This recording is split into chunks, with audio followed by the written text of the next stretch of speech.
something very strange happened on the way to, the environmentalist happy fun land. Because by now, we were not only supposed to have jobs in a wonderful new green economy with free health care for everybody, but we were also supposed to have saved the earth. If you think I'm overstating the promise, let the President of the United States and his words speak for themselves. Generations from now, we will be able to look back and tell our children that this was the moment when we began to provide care for the sick and good jobs for the jobless. This was the moment when the rise of the oceans began to slow and our planet began to heal.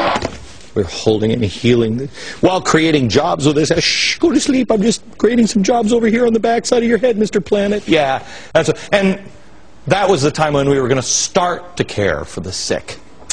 Wow. Well, now, back in reality land where people don't heal planets, we just face the truth. The economy is far, far worse. Healthcare has failed miserably, and cap and trade is a disaster. But what about the healing of the earth? Still, they seem to march on with the whole cap and trade global warming thing, despite the latest from Phil Jones. Phil Jones, a leading climate scientist from the alarmist side of the argument. Help, help, we're all going to die in a fiery flood. Right? Central figure of the leaked email scandal known by some who actually read papers that report the truth, ClimateGate. Along with his admissions now in an interview with that right-wing organization, the BBC. This is what he said. The rate of warming in the late 20th century, not unique. What? Really? Yeah, he goes on to say, in fact, yeah, it happened 2 other times in the past 150 years alone. Almost had ya. Between 1860 and 1880. And then again between 1910 and 1940 started to heat up and then it went down again. That seemed to work itself out. Oh, by the way, those were both far before anybody had an SUV or there was a significant impact from man-made emissions.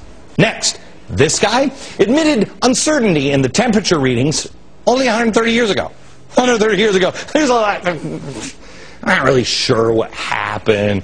But, I mean, how do we check and find out what happened 1,000 years ago? We can't even find out what happened 130 years ago, let alone 1,000. But what about something a little more current? I like current stuff. Al Gore TV is current TV. Yeah. Jones admits that there has been no significant warming since 1995. No statistically significant warming since 1995. Just doing the math in my head, that's 15 years.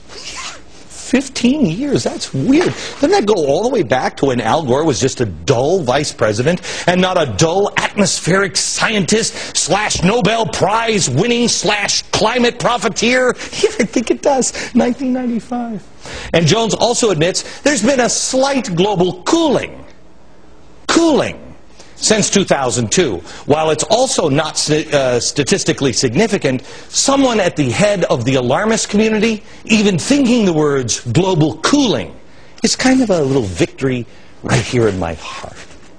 Now, how about the famous hockey stick graph? Central idea is, no, nothing significant happened here. 1,000 years, nothing. Very stable for 1,000 years. And then all of a sudden we get an SUV and boom, it's all the way to the top. Right? Yeah, this is when you started driving your kids to school. Right here, you hate monger. This was all part of Al Gore's supposed consensus. But Phil Jones admits, yeah, no real consensus on this one. Too much debate on whether an event known as the medieval warming period, yeah, was global in nature and hotter than it is like right now. So, to quote, obviously the late 20th century was not unprecedented. Well, good. Jones also admits that the temperature readings going back 1,000 years are considerably less certain than recent data. Remember the central chart in Al Gore's movie went back, I guess I said 1,000 years, but it's not actually 1,000 years, isn't it? 600,000 years, so it's 600,000. Jones also admits to asking a colleague to delete all the emails relating to the IPCC climate report, which is weird. Why would you do that? You're making history. And acknowledging that he has trouble keeping track of information.